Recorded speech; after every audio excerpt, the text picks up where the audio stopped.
Well, good evening, good morning, good afternoon, good day, wherever you are in the world, since we are global. This is Dr. Jacqueline King, and today we have the amazing Dr. Valerie McCray, and I'm sure that you have seen, if you're in Indiana, you've seen her signs all over. She is a woman who's running for U.S. Senate, and we don't have. Do we have anybody? Any women and black women in the Senate right now? Ye- Yes, we've got. Well, you know what? Officially, Kamala Harris is still part of the Senate. She breaks the tie, but Kamala Harris was the last. And then also, there's a sister out of California that's in setting in place temporarily while they pick someone or they get elected in this next election cycle. She's not running, but it's a sister sitting there for California that was appointed by the governor to sit in that seat for Diane Feinstein. And I understand she's not planning on running actually for office. So it's an interesting race out in California. Yeah, and so I know yesterday I was with you, and you said how many African American women have we had in the Senate? Three, And just in the three history, we've had three. in the history of the United States. Yes. Kamala Harris, Carol Mosley Braun, and the sister out of California. And I wish I knew her name. I need to pull it up. It just keeps, every time I go to say it, I lose it for some reason. But Well, um, if you're tuning in, go ahead and let us know where you're tuning in from, and I introduce you to I. She's my sister friend, girlfriend now, uh, absolutely. Dr. Valerie McCray, and she is bold and brazen and brilliant and beautiful and running for the U.S. Senate. Why would you want to take this on, knowing that it is not it's an uphill battle? It is, and I think that I have the advantage of jumping in with both feet and everything that I do before before I really get into the gravity of it. I don't know if I would have ever gotten a PhD if I would have known how much it would have taken and how many years it would have taken to do that. But once I commit to something, it's on. Then it's a little voice that basically says you need to do this. And once I decide that, yeah, I'll go ahead and do it, then I go ahead and do it. But it started with the small that urge, that sort of push that I was feeling when I was working in the prisons. It's that situation when you just feel like we could do better than this. We're loading up our prisons with some beautiful people that could be out and adding to the world instead of being locked or stuck in that situation. Now, there are definitely people in prison that need to be there, and we're going to hope that they never get out. But for the most part, it's a combination of everything that we've got going on that's going on wrong. And you can see what could be fixed and how we could avoid a lot of these things that are happening. And I just thought, okay, I need to go somewhere. I need to go in Congress so we can change the policies so this doesn't just keep happening at this rate that it's happening now. I would also love to get the profits out of the prison systems. I think we would see a lot less people in there then as well. But I just that urge to make sure that there's representation, somebody who understands mental health that's in actually in in Washington. I didn't feel like there's any, based on how everything was going, I didn't feel like there's anyone who understood mental health. And so as a psychologist, that's how it started. It's like, hey, they need somebody who understands what stress looks like, what mental illness looks like, what personality disorders look like.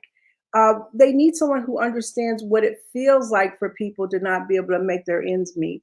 They need to have someone in there who could understand what it feels like not to be able to afford an apartment or a house.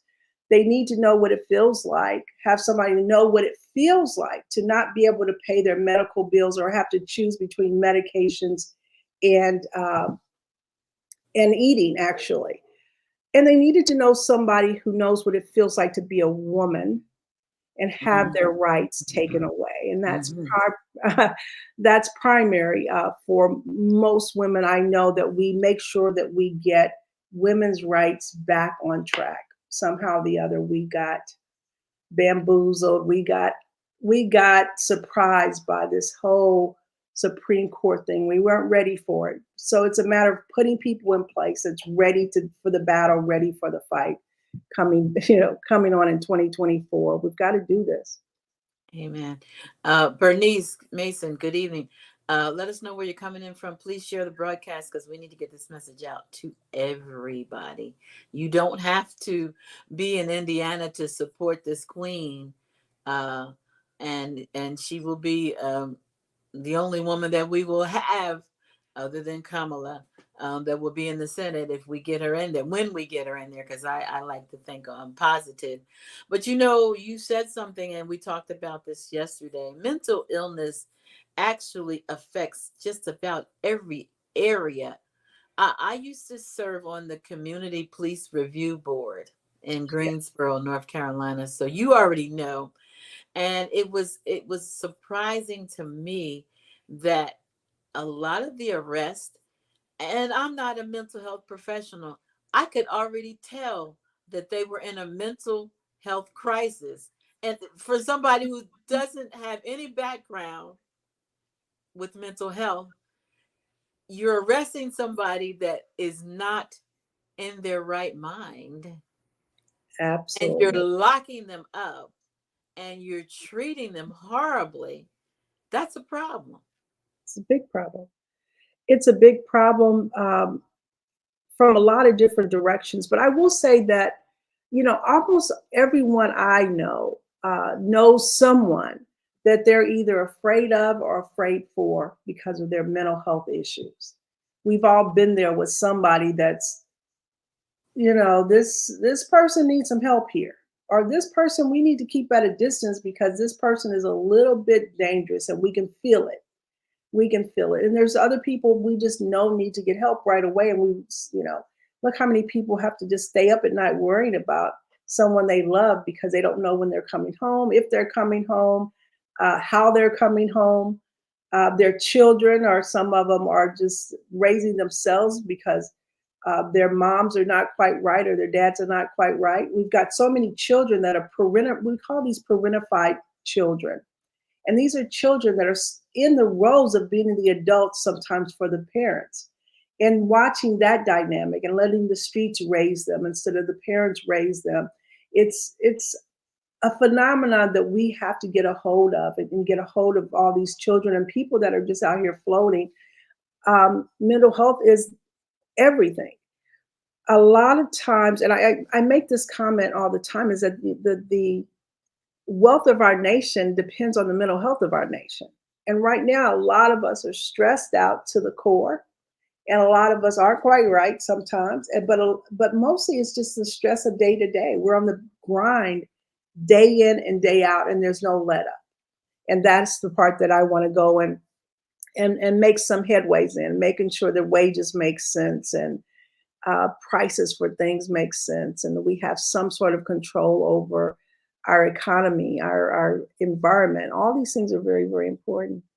So I just want to get there and do the work. I just really want to get there and do the work. Yeah, I, you do. I know you do. And so in the school systems, are we failing our kids as far as mental health? absolutely. It's a lot. It's a lot because we've let it go on for so long, and so now there are 2 or 3 generations of stress, distress, and mental health issues. Uh, for some reason, it took us a while to figure out that, hey, if you have people in your family that have been shot and killed, and it took us a while to figure out that our kids are not, we keep saying that Black kids are resilient, but we're not so resilient that we don't feel it. And that's the problem. It's like if there's a crisis if there's a school shooting, you'll see hordes of people, everyone going around and making sure those kids are okay. But the kids in our community that are getting shot, that are getting shot at the mall, that are getting shot down here, people, all these things happening, there has not been a lot of intervention. And because of that, now we've got generations of hurt, generations of damage that we have to do something about. We are just getting to the point now where mental health is actually a topic that Black folks are talking about. And I like to think that I had a little bit to do with that because I've been pushing this for years and years now, ever since I just threw my hat in the ring.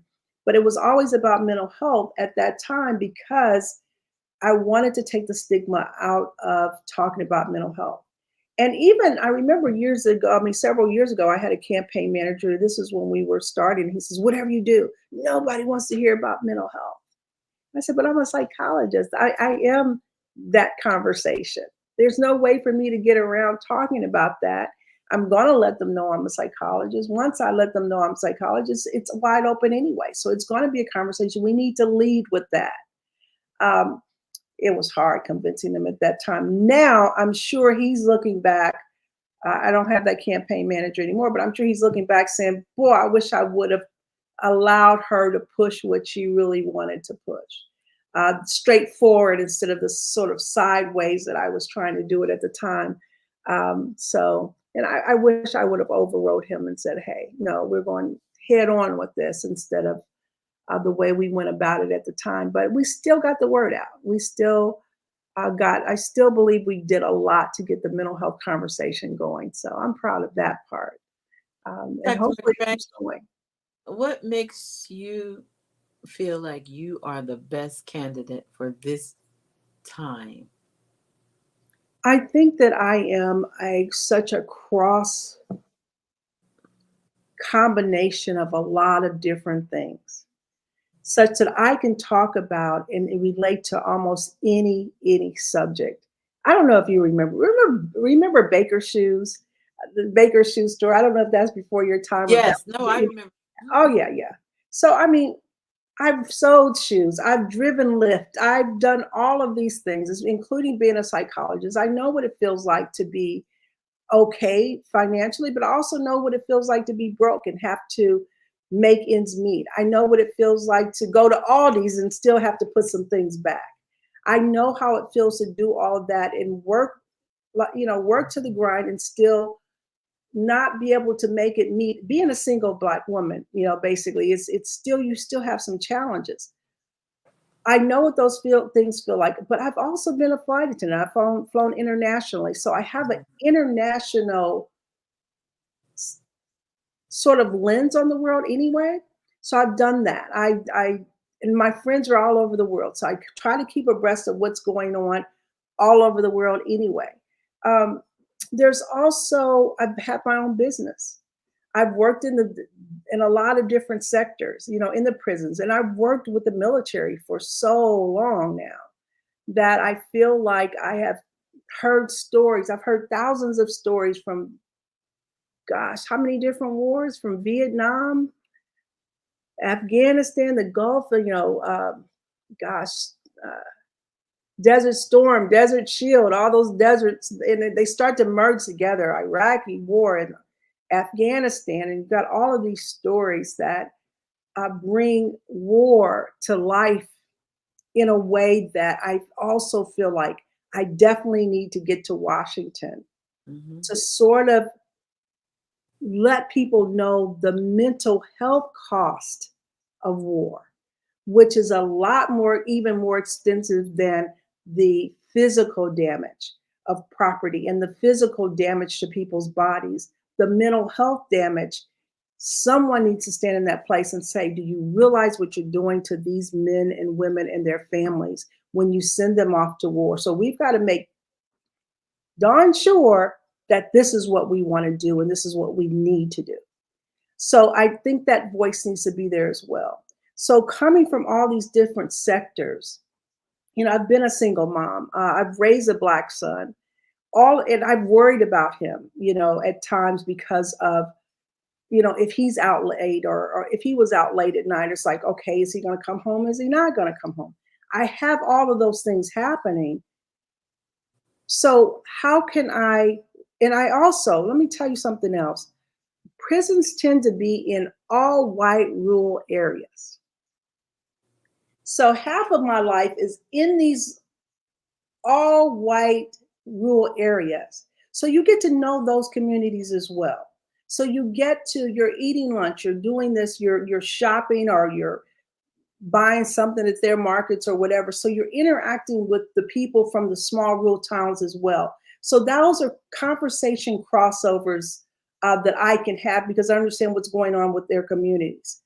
But the mental health conversation crosses over every socioeconomic class, every race. It crosses over every party.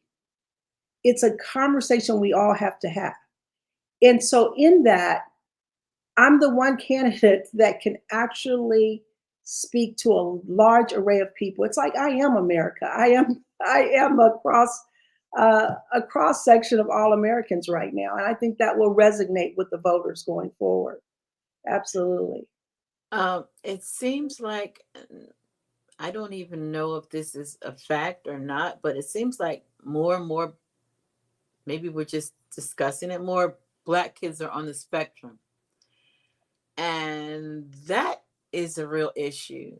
I have people in my family who have autism, and you, you just never know Yeah. how that's going to play out. You know what I mean? And Right. that's kind of The autism spectrum is pretty broad, and it could be you have people that are real talented people on the spectrum. right. But I've also seen where we've got people on the spectrum that appear to be on the spectrum that are billionaires and calling a lot of shots. And some of them I can see are missing some emotional intelligence.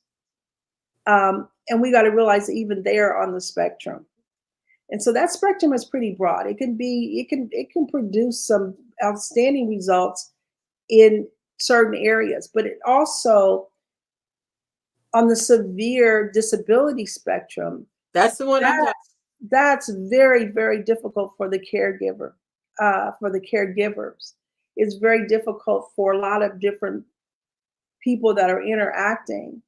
And, there's ABA therapy that's helping. At least they're starting to get, for the past several years, they're starting to have therapy very specific to um, people on the spectrum. And I do testing for that as well, not as often as I used to, but I do testing for that as well. And that is so broad. And there's so many adults that are finding out that they were on the spectrum or they're on the spectrum.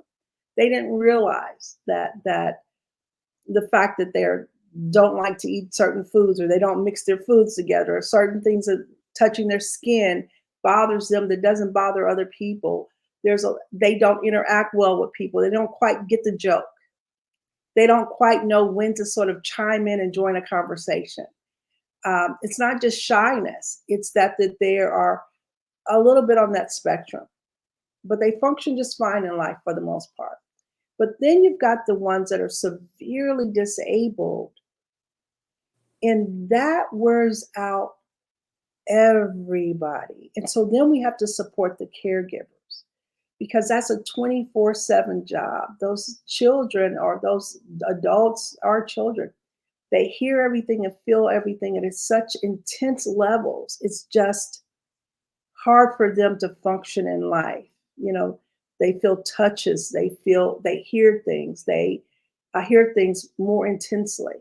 Um, they, yeah, it's just really interesting how the spectrum works. I think Yeah.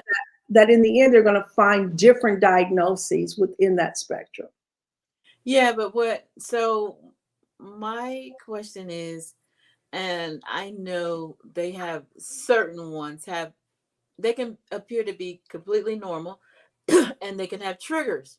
Those are the ones with the mental health is what I'm worried about. Because if you're pulled over by a police and it sets off a trigger, which I mean you could be fine all the other time, but it might trigger something. And that's going to be a big issue. But the police don't know that you have this. Right. That's big. That Excuse me. that's really big. And it's really, really problematic when you have, oftentimes you have young men that are on the spectrum that are physically big, Exactly. physically large. Especially And black sometimes men. they're only have the mentality of a 12 or 13-year-old, or sometimes even younger, but they're they've taken on this, like, I'm tough, I'm this, and people are scared of them. Police are afraid of them. And so it's a matter of them learning what that type of autism looks like and how to de-escalate and how to walk away, how to de-escalate, how to get that person back down to even keel. That's some skills, though, and I'm not sure if police officers are capable of doing that. But I will say that there's the conversations about sending mental health workers out into the field when those calls are made. I think those are very important conversations. Exactly. And Yes, is the that more something that the that better. you are looking to address?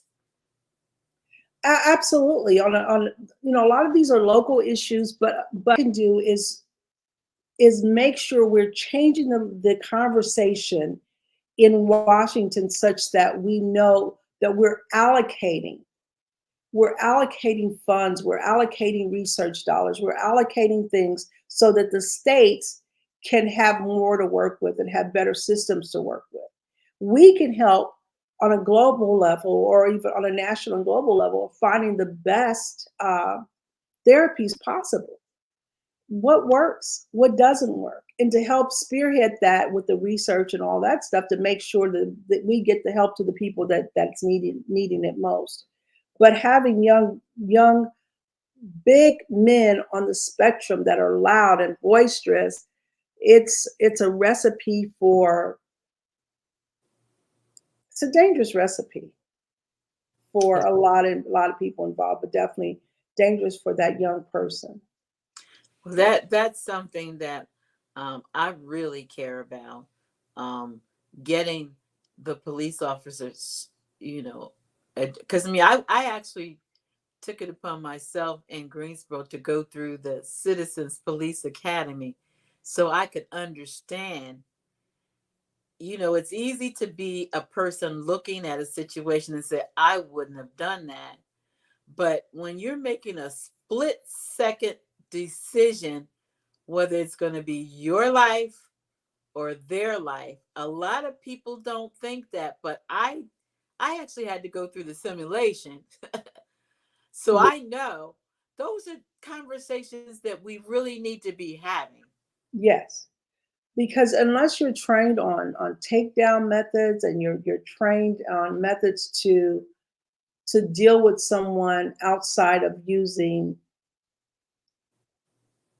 tasers and lasers and all of these things, because for someone that is riled up on the spectrum, that's just going to excite them more. That's just going to just really take things out of control. Um, but there are methods that you can use to hold or subdue that person, but that's a lot of training. And people still get hurt. People still have broken arms. Sometimes the broken arms, broken legs, they get hurt really bad sometimes, just even trying to keep that person safe. So it's a special skill, and it definitely needs a task force in training on how to deal with that, specifically how to deal with that. I've dealt with those usually as a young man, and they're very, very powerful, but I've never had to deal with them without officers that were trained in takedown methods. How do we get this person down to the ground so they don't hurt anybody? Um, and it's complex. It's very complex. It is, but I thought about this. What if we had like a medical alert bracelet or something like they do the seniors? to let the police know this person has, something that you don't want to go too aggressive with them. Is that something that, you You know? know what? It's funny. Like minds think alike, because I was thinking if they had, and it's got to be bright, and it's got to be something that is that is easily seen. I Yeah. thought about that almost probably at the same time you were thinking. I also thought about, you know, how that could be misused as well. But for the most part, and we can think about how it could be misused, but I think the benefits far outweigh the other possibilities. So it does need an alert thing. We That we might could be do a trial of something that. that you could bring to the Senate. I mean, I'm an outside of the box thinker. I've always been.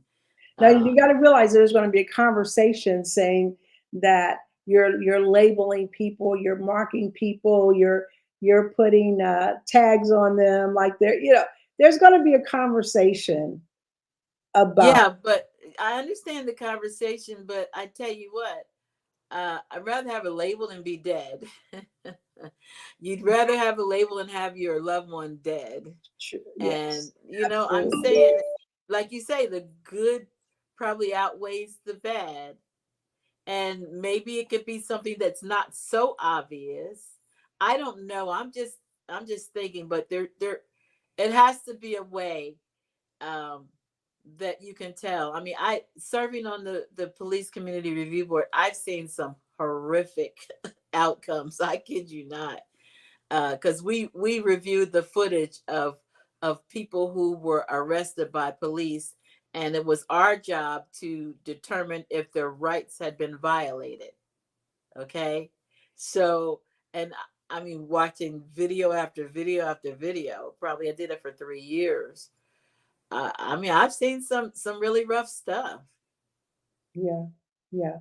I worked for a number of years at the local at a juvenile detention center, the juvenile prison, and you have the on the spectrum kids there, and they're big, and they are mentally or emotionally they fly off the handles. They have explosive disorders where they just explode, and they're dangerous at that point. So I've watched that, and I've watched those interactions. Luckily, at that particular facility, they actually cared about them. They actually didn't want to hurt them. But I can imagine the fear is once this kid ages out of this kid prison, the next thing he does after age 18, he's going to be put in a big prison.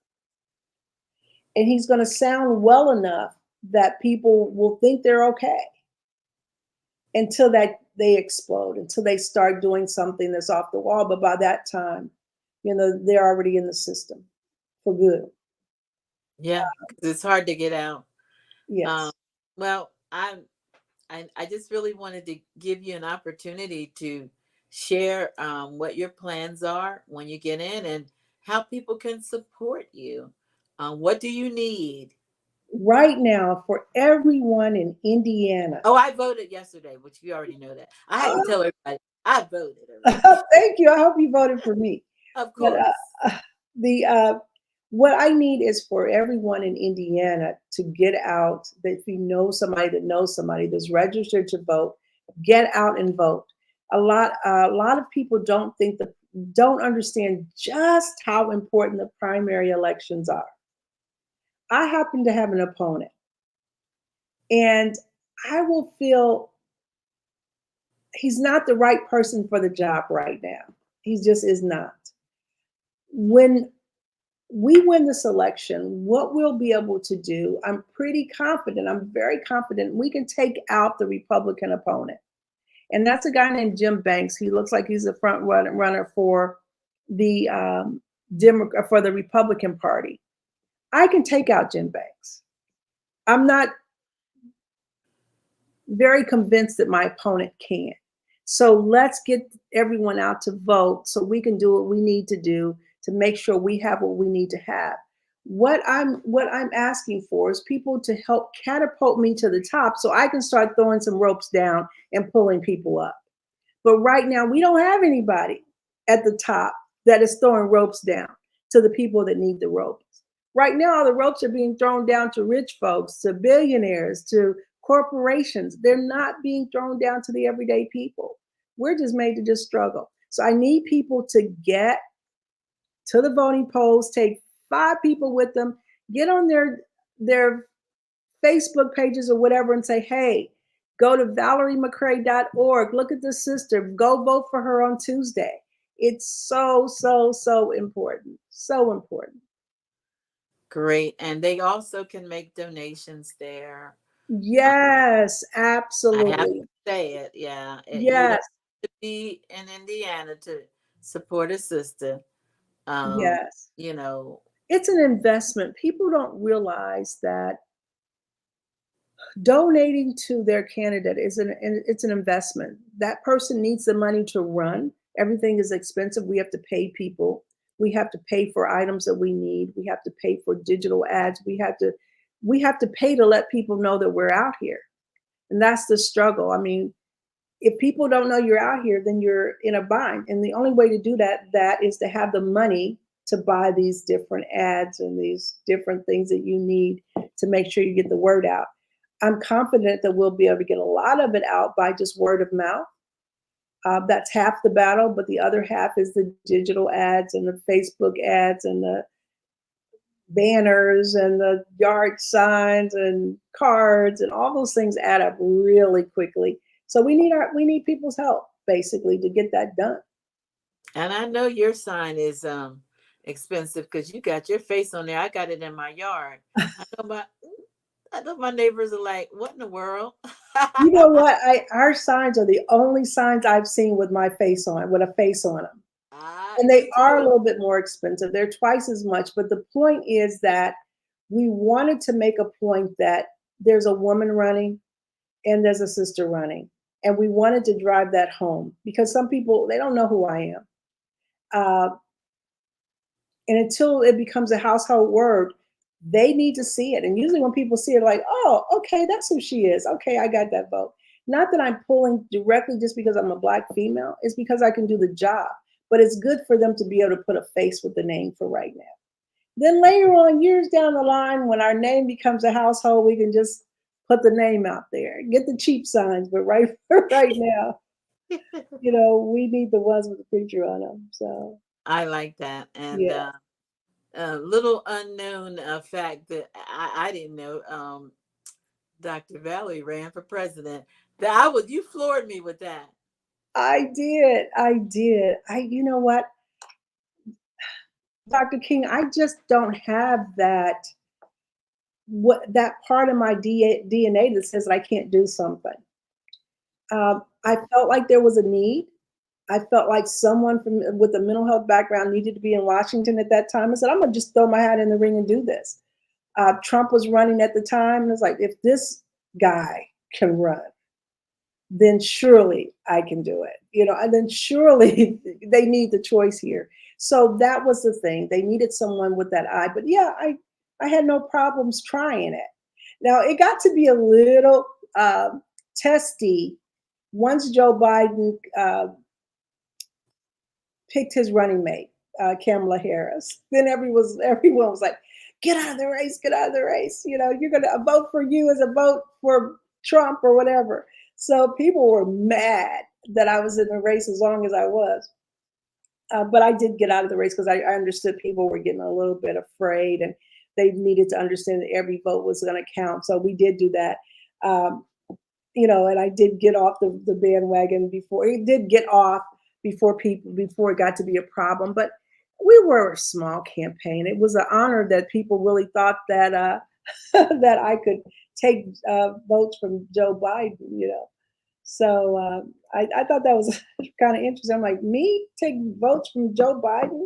I don't know. I don't think so. Well, you Yeah. never know nowadays. It's hard to tell. It's hard to tell. It's hard to tell, but I thought it was a compliment that people were afraid of me at that point. I thought, wow, that's kind of a compliment. But I understood anxiety about that. And so we got out of the race after that point, but we did get mental health out there quite a bit. That's all I talked about when I was out on the campaign trail.